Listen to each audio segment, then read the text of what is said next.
This shrimp curry with coconut steamed rice is actually a Thai take on the classic shrimp scampi.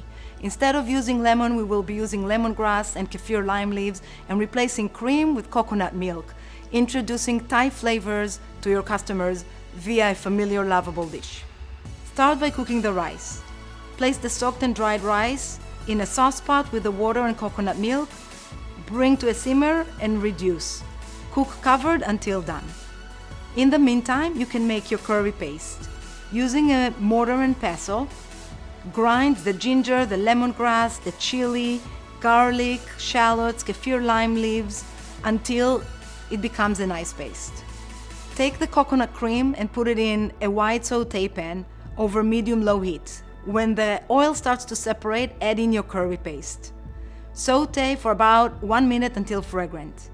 Add in the shrimp and sauté for about 1 or 2 more minutes, mixing and tossing the shrimp around until nicely coated. Add the coconut milk and the Knorr liquid concentrated vegetable stock. Cook until the shrimp are just done. Turn off the heat and squeeze about a tablespoon of lime juice over the shrimp.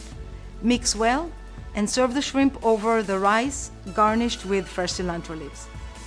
So there is our shrimp curry with coconut steamed rice, made with Knorr liquid concentrated vegetable broth.